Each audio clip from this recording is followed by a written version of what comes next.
Ladies and gentlemen, oh boy, I'm way off center. Ladies and gentlemen, welcome back to the ABJ Podcast, episode 5. I'll be with our guest in 1 second here. If I do sound a little weird, just bear with me. I'm getting over something. Hopefully, I think I'm coming to the end of it, but if you hear me cough or anything, I apologize. I'm going to do my best. But anyway, thank you everyone for the support so far on the podcast. We're hitting some really cool goals. Still no audio reviews. I've been checking that out, but nothing there. I do want to start reading more reviews, but I did get some on Facebook. So I'm going to read some Facebook reviews. First one comes from Ben Gladys. Dude is a class act, very knowledgeable behind the scenes and on camera, generous with his time and passionate about his work. Thank you so much, Ben. And these all come from Facebook. So if you head over to Anthony Blackwell Jr., it's going to be a little cartoon photo. That is my business page if you want to add that and not my personal one. That'd be great. And then James Simerson, he said, very underrated in what he does, very talented in a wide range of things. If you need help, and he's the first one to be there and help. Truly honored to call him a friend. John Wise, this is going to be a good one. Listen to his podcast, and now I sleep the whole night through with no problems, and my flatulence smell like cotton candy, unicorns, and rainbows. Highly recommend. So you can't beat that. You know what I mean? When people are saying that they listen to your podcast and your farts smell good, that's great. Once again, all the links below for myself and my guest are below. Also, the promotion that we met is going to be linked below because they do a weekly show on their YouTube channel, Intensity IWA Jersey, Intensity Wrestling Alliance. But without further ado, I'm going to bring my guest in. What's going on, man?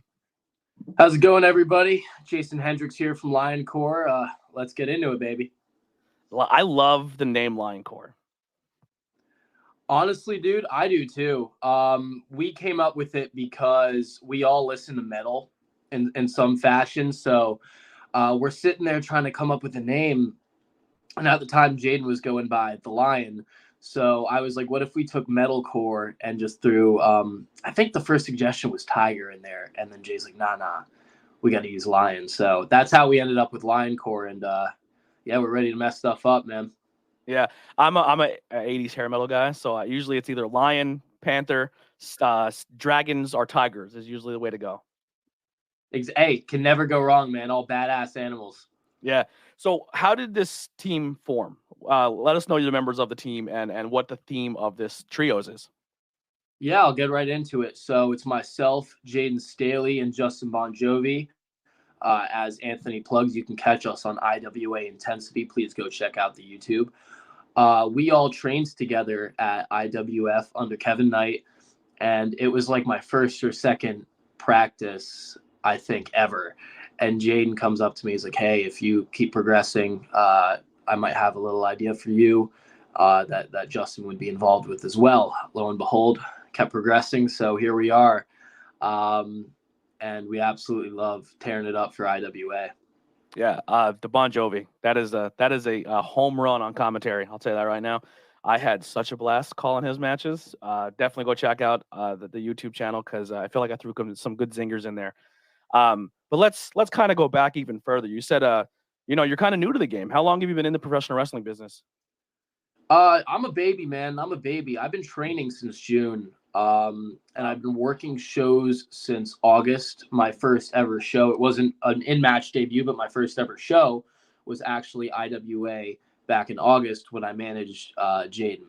I have about 8 matches, I believe, live under my belt so far. So I've been working matches since September and never looked back, man. Never looked back. I've wanted to do this for a very long time. So to finally be in the position where I am is a huge honor.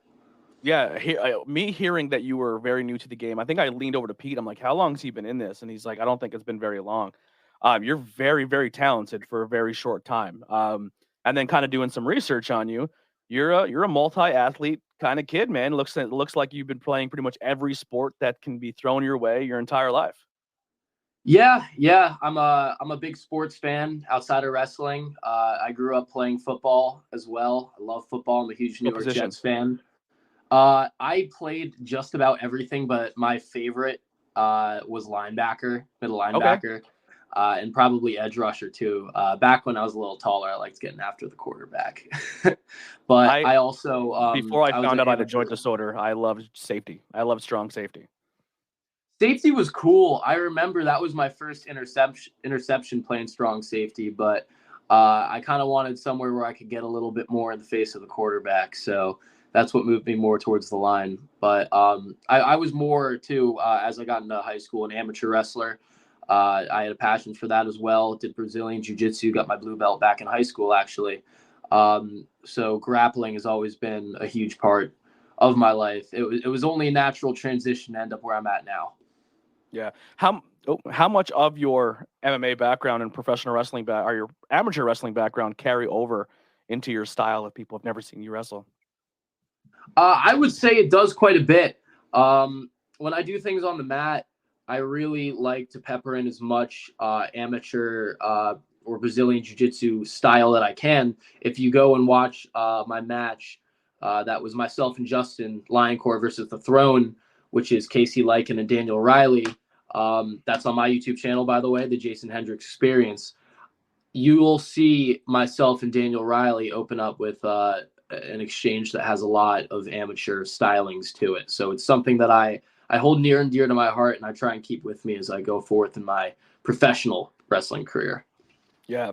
Now, who are some people growing up watching in the business that you've modeled your career out of? Because after watching you wrestle and then knowing what I know now, I peg you for one guy, and a lot of people don't give him the respect he deserves, but I'll tell you who it is after you tell me who your influences are.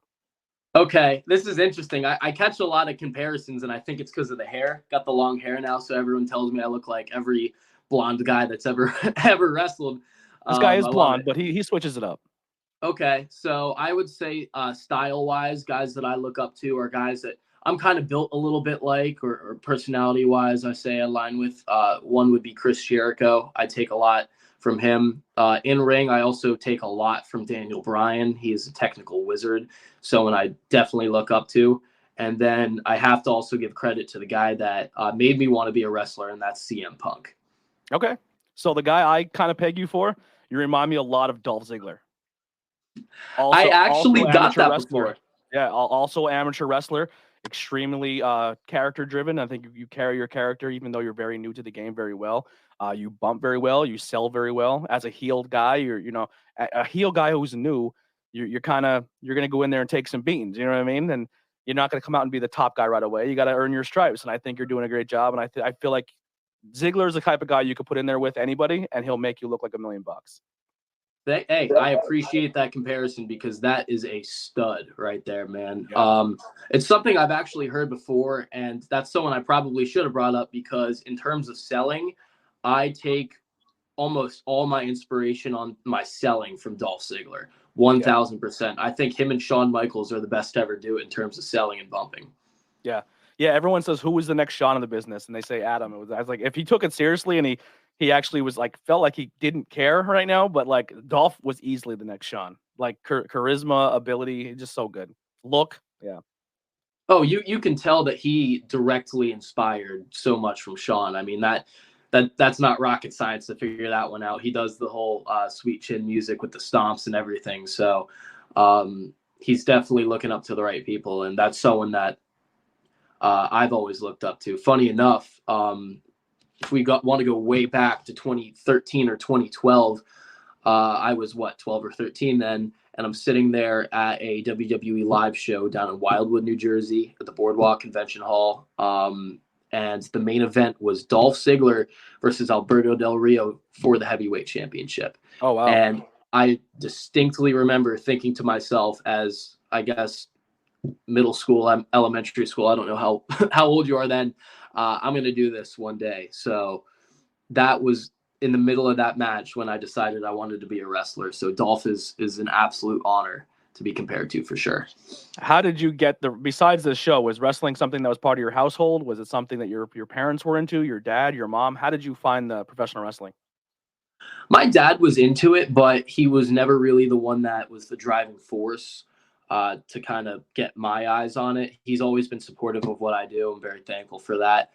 But I would say mostly I kind of grew up with some friends that were watching it that kind of had me around it, but I wasn't like as entrenched as I got as when CM Punk cut the pipe bomb.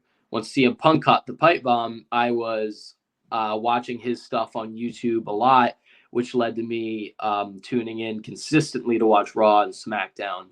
So I really, as I said earlier, I got to give pretty much full credit to Punk for getting me as into wrestling as I got.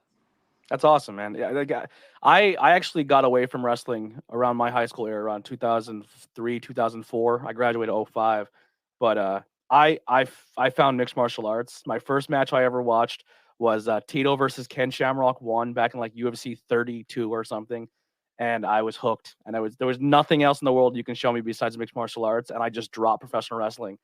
And then I used to get every pay-per-view from like 32 up to like 215. And then people were like, yo, you got to get back into wrestling. There's these two guys you're going to love. And it was Punk and Brian. And I started watching. And right as soon as I started watching, they both left the company. So I was like, well, I'm already here. I'll stick around with it. And then we started the podcast, that Tornado Tag. And so that's kind of, I got my resurgence back in. So I go back and rewatch some stuff. But around your era, you were more of the Ruthless Aggression era, right? With the Punk and I would say a little more PG era than Ruthless Aggression. I when I was a lot younger, if you still consider it Ruthless Aggression era, the first feud I can distinctly remember is Punk and Mysterio, which I think is right on the borderline of those eras, kind of. So I would definitely say I grew up more in the PG era. I'm a youngin. Than Ruthless Aggression. But I go back, and a lot of the film that I study for my stuff in the ring is from Ruthless Aggression era. My first rivalry that sticks in my head is Savage Jake the Snake. When he bit him, the snake bit his arm, I bawled like a baby. That scarred me for life. That's probably why, to this day, why I'm afraid of snakes. Funny enough, my wrestling debut had a snake in the match. I was just lucky enough to not be the one that had the snake on me, because I'd rather not, but it was in it's a dangerous game to play in today's climate. Using animals? No, it was in a 6-man at a Rise pre-show, Rise Wrestling out in Uniontown, Pennsylvania, Pittsburgh area. Check it out. And I think someone on my team got the snake put on them, but I had already ate a pretty fat choke slam and rolled out of the ring. So luckily I was not in the snake's way. Yeah. At that point. You said you're only a couple matches in. Have you worked any names yet? Yeah, I've worked Tony Atlas nice. in my second match. That was really cool. Absolute honor to work a legend of the business. And Soriano from Primal Fear. I worked at Rise recently. I love Primal Fear. Yeah, dude, very talented, very professional. He was in a match where it was another 6-man tag on the pre-show, and he was working with a lot of guys that were a little bit younger in the business, so he naturally was kind of the leader and things there, and I thought he did a great job. I thought he was very professional and very helpful. Yeah. Now, how did you land the name Jason Hendrix? Was this a name that was given to you because you started the rock group, or did you have something first and then change it for Lioncore? How did you land on this name? Okay, so I had gone through a million ideas of what I wanted my name to be. And I think because what the standard I was held to was this needs to be completely original, never heard it before, ever in wrestling. Which is impossible. And that was really hard to do. I came up with a really big list of things that probably didn't work too well. And I'm a big music guy. I always have been, especially metal and rock, all that stuff. So I'm just skirting through my playlists, looking at words that I think are cool. And I just passed Jimi Hendrix, and I was like, you know what? I feel like that works pretty well. It just so happened to be a very lucky coincidence that I ended up teaming with Justin, because Hendrix and Bon Jovi just sounds sick. And they're so polar opposite. Yeah, they're different, but it's all, the classic rock kind of vibe. Different artists, absolutely, but Justin is actually literally related to John Bon Jovi. Really? And I have a rock tie too. It's just not in the name. I'm Eddie Money's third cousin. So we both have the ties. Yeah. That's awesome. That is super sick. When I first got into this, I was actually before I even got into wrestling, I started the podcast. But before I even started the podcast, I got really entrenched in the local music scene in my area. I can't play, I can't sing, I can't do anything. But I would just go to shows and support. I would help, roadie. I'd travel with a band, and if they got drunk, I drove them home. So I made a lot of connections in the music industry in my area, and that was a great intro to carry over into the wrestling world, because you'll learn a lot of music carny shit, and then you come to wrestling and you learn that carny shit. You're like, oh, there's a lot of similarities here. I think they're very similar industries, and that's why myself being, I would argue I am the biggest metalcore head that you will find anywhere. I think there's a lot of carryover into wrestling just in terms of understanding. It's just a similar vibe. It's hard to put into words exactly, but I think they're very hand in hand. And I think that's something, if you look back to like the Black and Gold NXT, they had a really good connection between metal and wrestling. And that's something, that was my favorite thing ever, man. If that could come back, that would be exquisite. When Poppy would play out Io Shirai. Yeah, crazy stuff, man. They even had, my favorite band is Beartooth, and they had Beartooth. One of their songs was like a takeover theme or something like that, and that alone to me is cool because I have their lyrics tattooed on my ribs and everything. I'm big into those guys. I have buddies who are doing pretty well in the music industry right now. They just got off tour with Gwar. They're called Crowbot out of Pennsylvania, and they just I know them. You know Crowbot?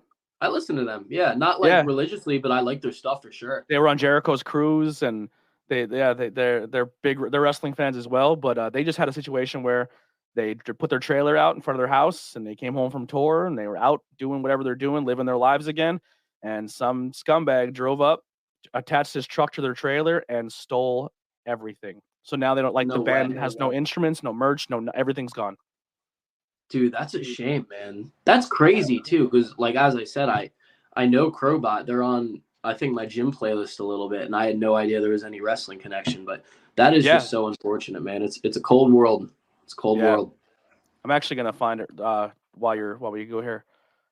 The Crowbot GoFundMe. It popped in my head because we're talking wrestling. I'm gonna put it in the chat here. If anyone wants to support, if you have anything, just help them out a little bit. I think they up to $11,000 out of a $30,000 goal, but this is a huge setback for them. Obviously, they're everyday people just trying to tour the world and do their thing, and to lose everything sucks.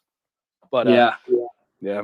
So now you said you're only a couple matches in. You're coming up on your first year, right? Like this will be your first full year as a wrestler. Still got a ways. I started training 6 months ago. Okay. So we have until June. June is when I started up, but it felt very natural for me because obviously I said I have the amateur background, but this is stuff I've wanted to do my whole life. I always watched wrestling a little bit differently. I would watch things and how they do the moves and how they take the moves. And I would go out my trampoline and practice them on air, but I wouldn't just be doing them. I would be doing them, seeing the little intricacies, the way the guy turned his foot, all the little stuff. And I would obsessively practice it, which is why I stepped into wrestling knowing how to do an enziguri fairly well already. Little things like that, which I don't advise going in and feeling like you know everything, because that's not at all what was the case for me. There was stuff that needed to be corrected, but just obsessively thinking about it definitely helped me out a lot. Now, where are you based out of? And I think this is a really interesting question, because I think a lot of people who listen to this always think to themselves like, man, how do I break into this business? What can I do to become a commentator, a referee, a manager? I want to get into wrestling in some form or fashion. How did you find where you got your training and promotions? Like, what was the legwork that you did? Okay, so I'll give you, because I kind of have a little bit of a long tail for this one. Yeah. I started training in New Jersey this summer with Kevin Knight at IWF out in Nutley, New Jersey. So that's how I got my start. I trained there for about 3 months. How did you find out about it? Like finding out about Kevin and his promotion or his school? I Googled wrestling schools near me. Mm-hmm. But funny enough, I think I had my eyes on IWF when I was probably like 14, 15. Like I had been looking into this for years. So you were aware of the independent wrestling scene as well? To an extent. Like I wasn't watching it per se, but I always had my eyes on where I planned to go to school, because I knew that no matter what point in my life I started, I would start. Even though, as I said, mixed martial arts was a focus for me for a while, I knew that even if that's what I pursued, that I would be a professional wrestler for some period of time. So I found Kevin Knight, IWF. looked back into it when it was time to actually sign up, and they were still operating. So I reached out. They got back to me, and I was actually in Europe for the first part of training, but I landed, came right in, and got to work.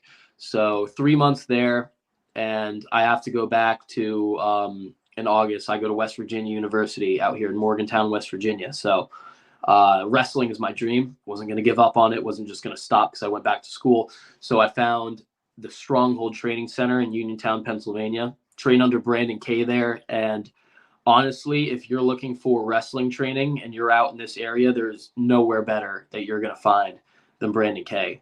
You're going to see a lot of his guys coming out on the scene soon, making waves. You already see some Thea Hale in NXT, Lee Moriarty, AEW, Lady Frost. Love Lee Moriarty. Yeah, dude, Lady he's Frost. awesome.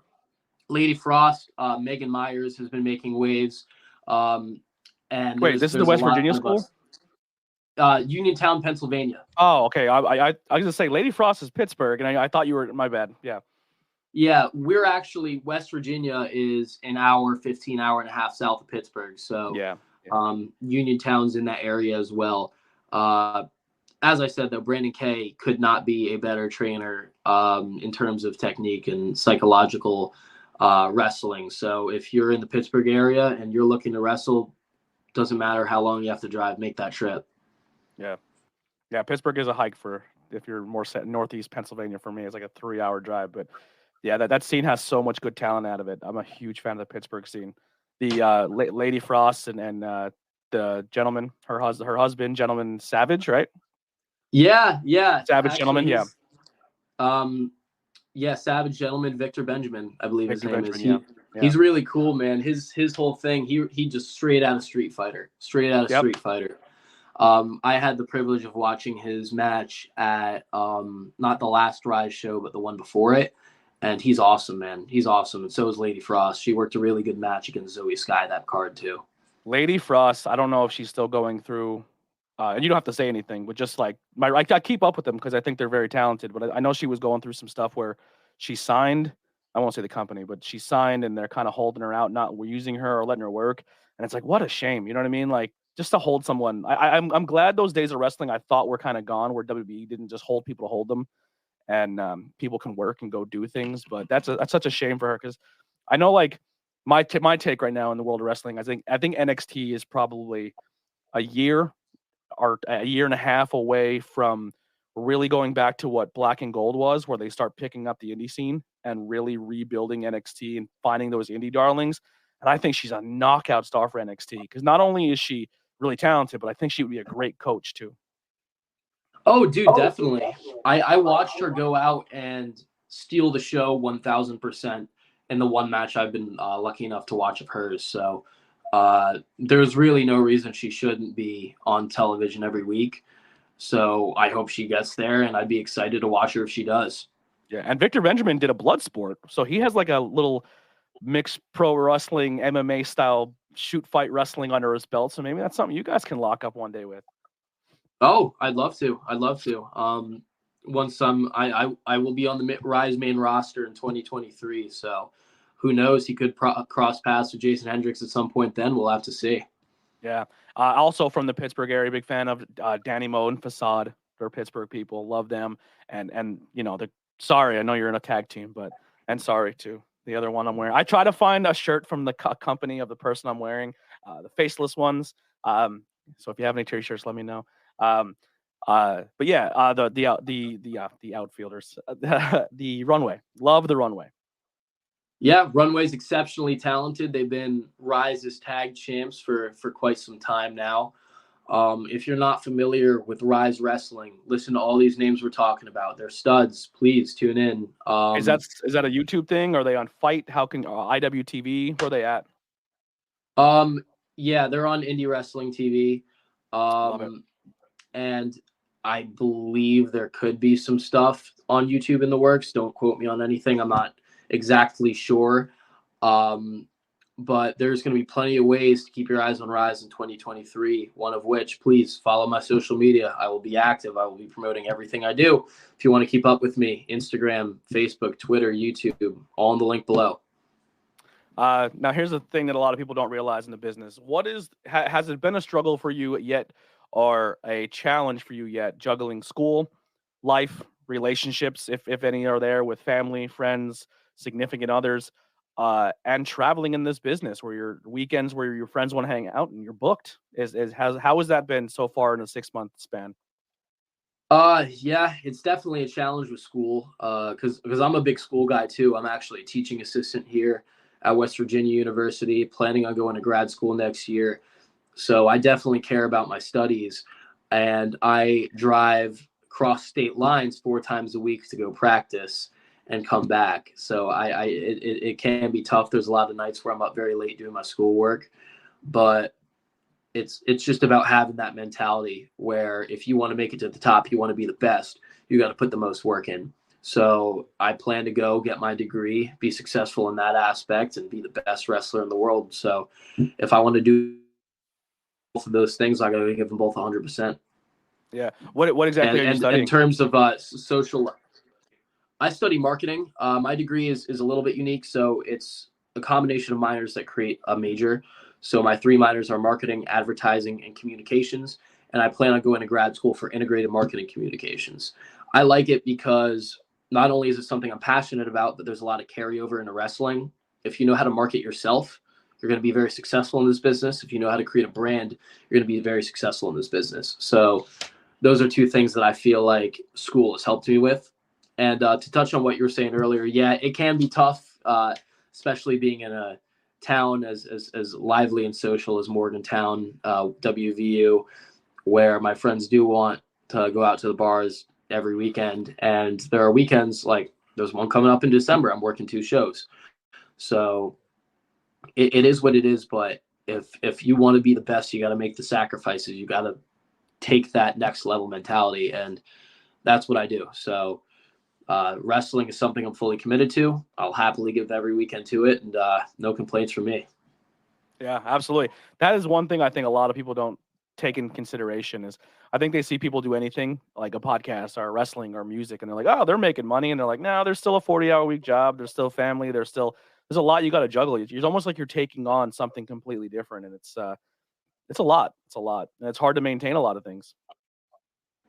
Yeah, it can be, but it's just about being organized and being able to segment your schedule as well as you can and know what your priorities are. I pretty much work every day. I go to school every day, and I wrestle every day. And that can take a lot out of you, but if I didn't love it, I wouldn't be able to do it. So passion keeps me going, and we're not looking to stop here anytime soon. What was the first time your parents watched you wrestle, whether it was via live or via the internet? What was their reaction and what did they think of it? So I would say they always knew that this was going to happen at some point. I've always kind of been into that kind of stuff.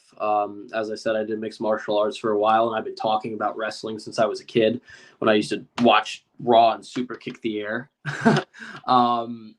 So the first show they've ever been to was IWA whenever I managed Jaden Staley against Johnny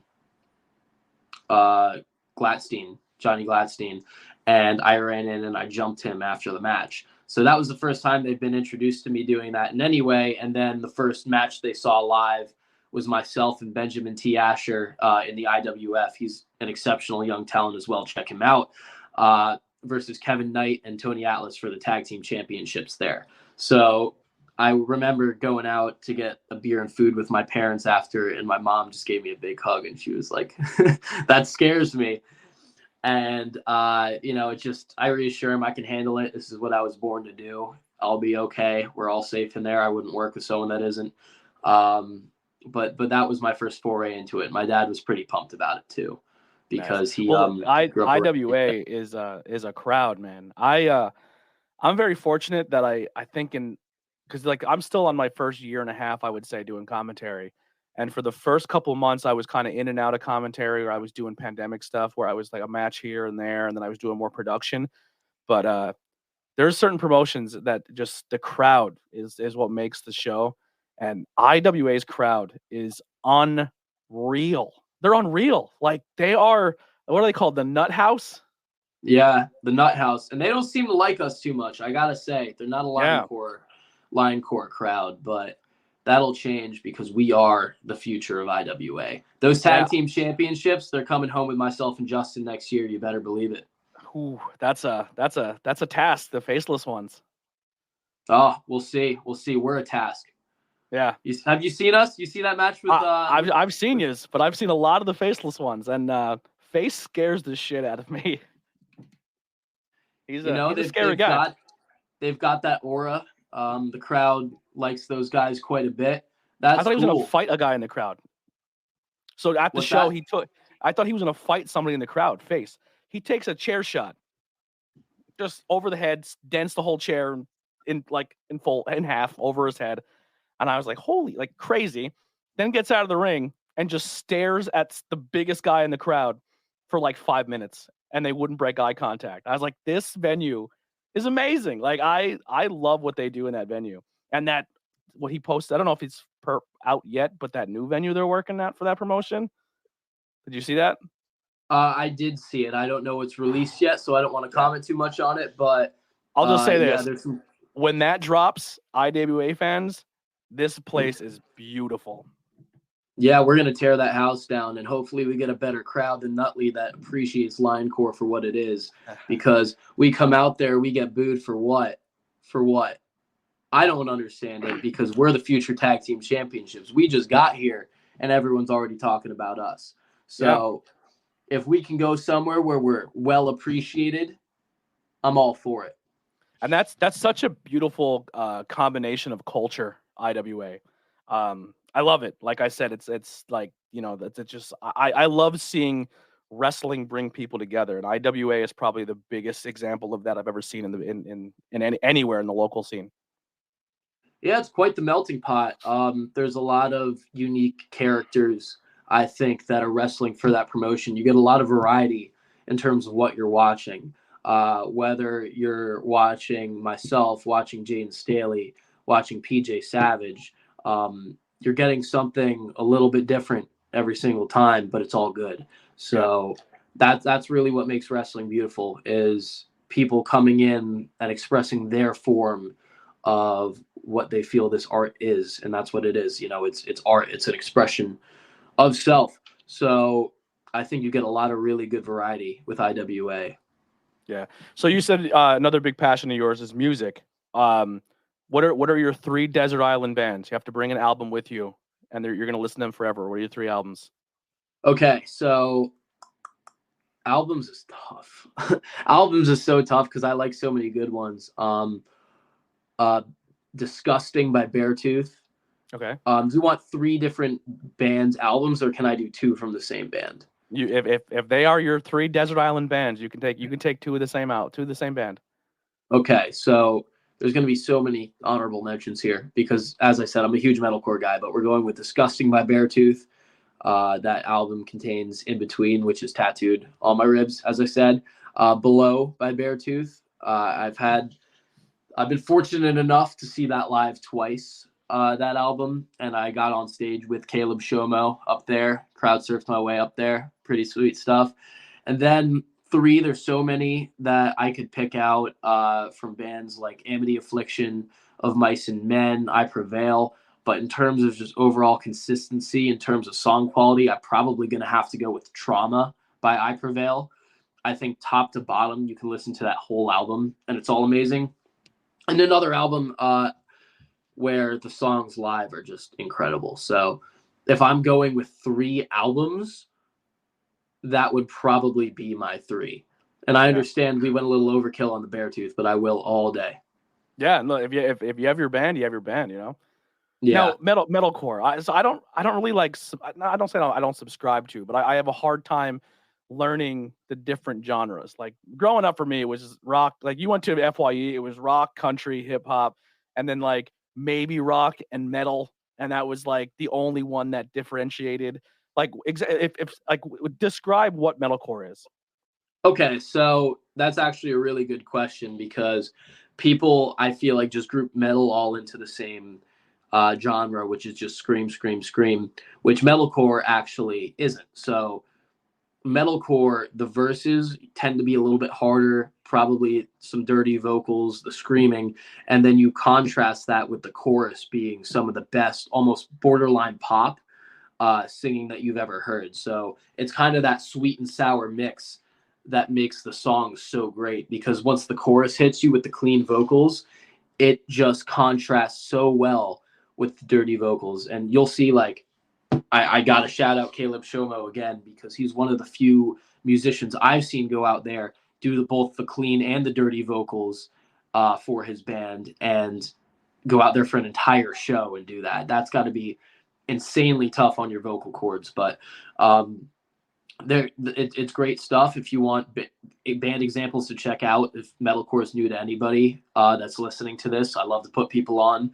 A good starting band would be Bring Me the Horizon. They're amazing and they're great live.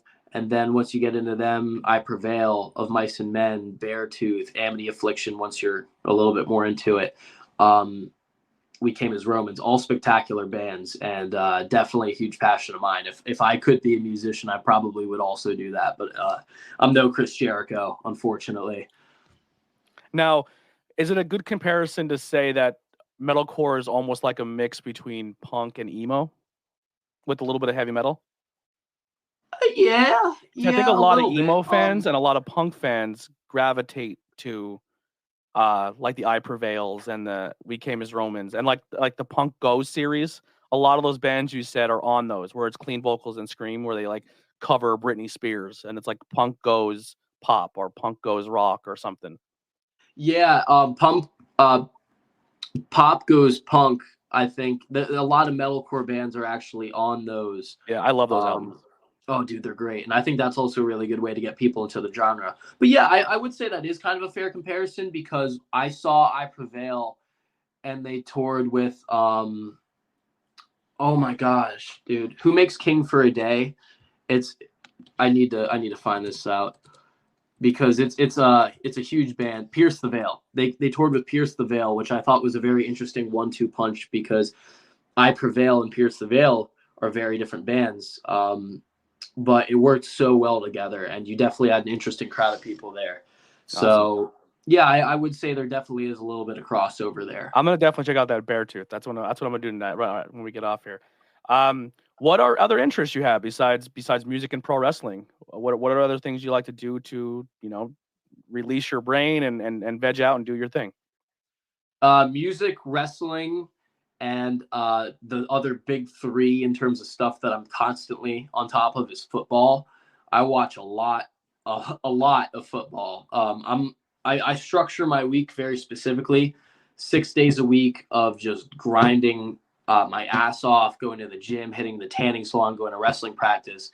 And then on Sunday, I do absolutely nothing but sit in front of my screen and watch ball the entire day. Because I'm also a big believer that for your mental and physical health, you need a day that is just designated as I'm going into this no matter what happened that week, and I'm going to do nothing.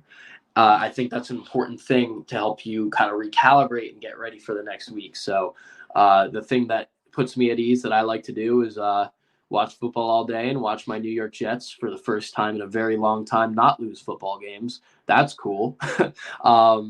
But that I watch baseball.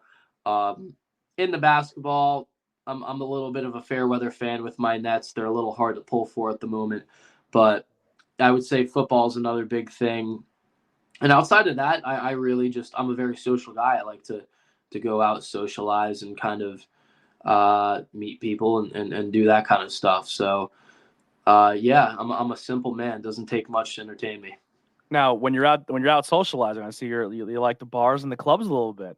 I can't do clubs. We have to wear like dress shirts and nice shoes. Like, I walked into some place in Jersey and they're like, dude, you have holes in your jeans and you're wearing Chuck Taylors. I'm like, then I'm not coming in here. See, I'm actually not a club guy either. It's very loud and in your face and just boom, boom, boom. I like to go somewhere where I can hold a conversation. I love dive bars.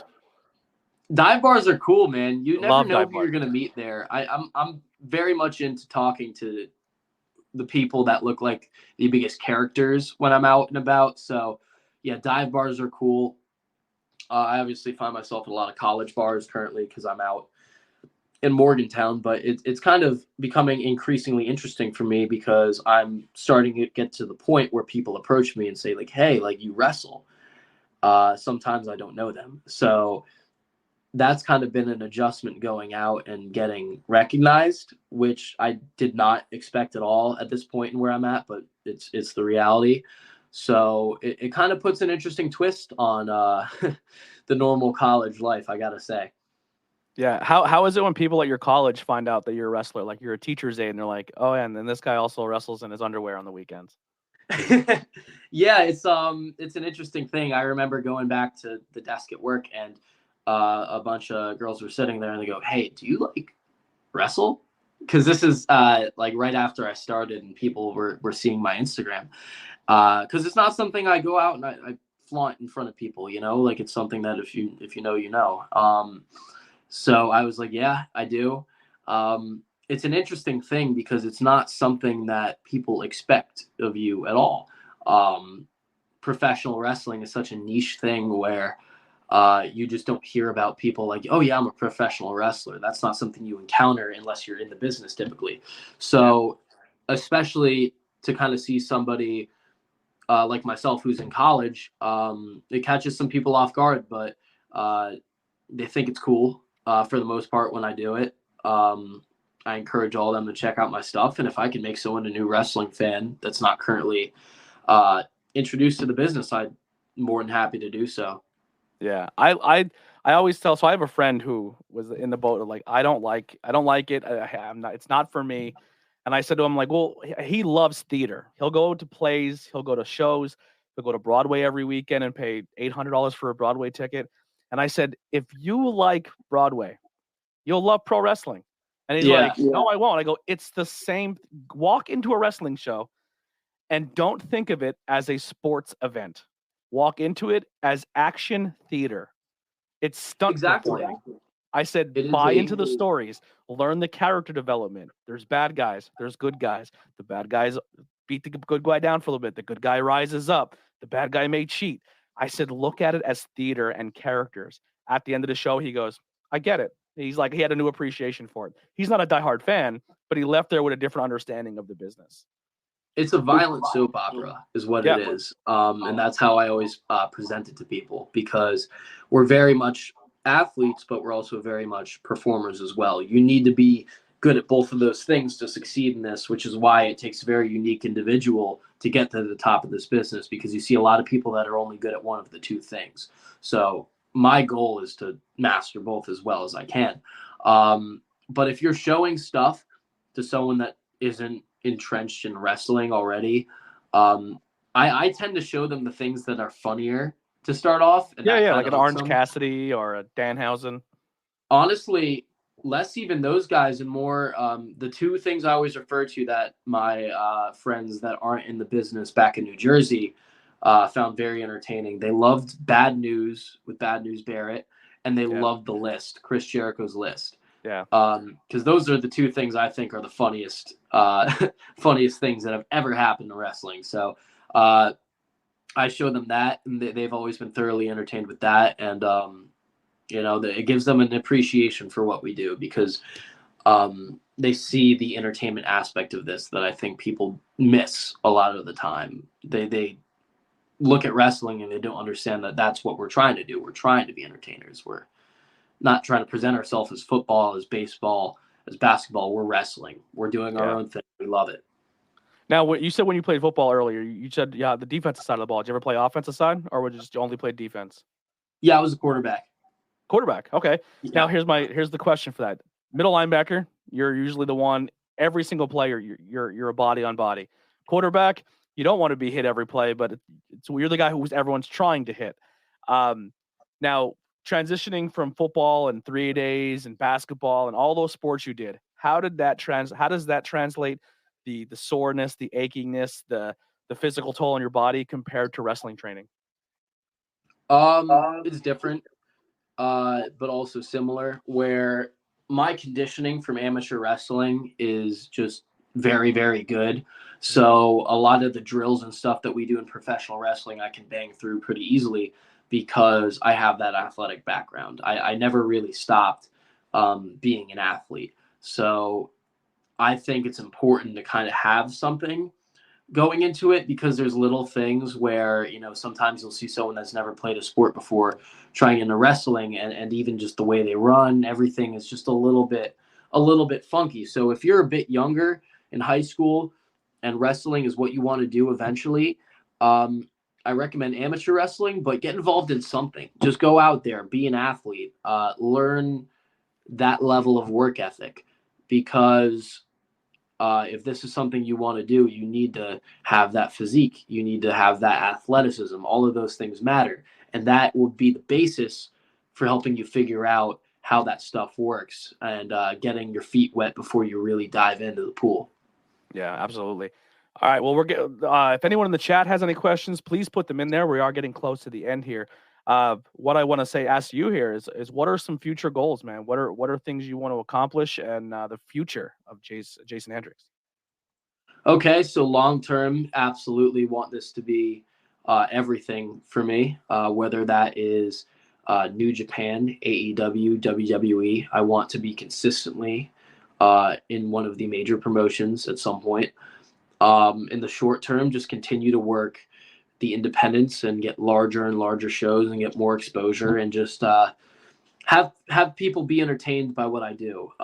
Just hearing that anyone took the time to watch me, whether it's a podcast appearance, one of my matches, is a huge honor. It's a huge honor that someone would take the time. So in the short term, continue to work on my craft, get as good in the ring as I can, be as big of a character as I can be. And then in the long term, put the pen to paper with that contract, because if I keep working like I'm working, I'm promising you, I will get there. So I'm very excited to get there down the line. Are you, what are you doing Saturday? Saturday. That is a good question. Got Tom's Rivers thing is Saturday, where they're doing that whole seminar where it's going to have all those names and companies that are like tryouts for. Probably a good opportunity. Contest of Champions, right? Yeah.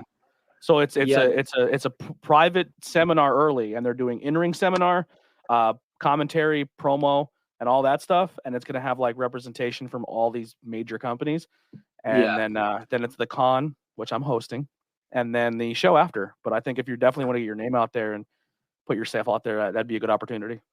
Yeah, I saw that. That's something I've been considering for some time, because a lot of my friends are attending that. My only thing is, because I'm out here in Morgantown, I'm going the weekend after I will be in New Jersey for a show. And then the weekend after that, I will be returning to Jersey again for the holidays. So what's the show after? The December 10th show. Yeah, that will be IWF in New Brunswick, New Jersey. Okay. So I thought you were about to say you're going to be at Shore Star. I was like, all right. No, unfortunately, I was asked by Jaden if I'd go with him, because Shore Star Wrestling December 10th. If you're not in New Brunswick watching my match, check that out. You'll see Jaden Staley versus Brandon Downey in an IWA showcase match. That's definitely worth taking the time to see. But yeah, I will be in New Brunswick December 10th facing Zay Spalding. I will chop the big man down. Never been a problem for me before, never will be. So check that out. But yeah, that's kind of my issue with it is I have to be in New Jersey twice in the next couple weeks. So I'm just trying to figure out if I can logistically make that work. But for how much I've been paying in tolls for Jersey this past year, it's crazy. Oh man, you got no idea, brother. You got no idea. It's I made the 6-hour drive to get back here from Jersey yesterday.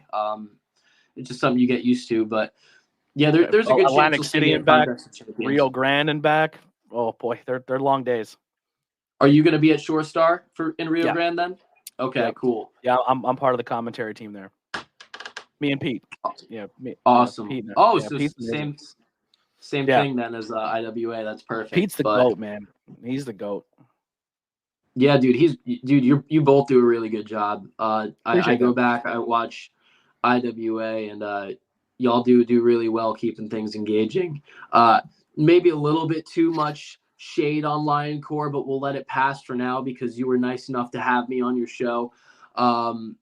But yeah, y'all do a great job. And I think a lot of these IWA talents that you're seeing from top to bottom, whether it's you guys, whether it is the roster itself, you're going to be seeing all over New Jersey and Pennsylvania a lot in 2023 because there's a lot of young studs. So yeah, specifically myself, Justin, and Jaden, watch out.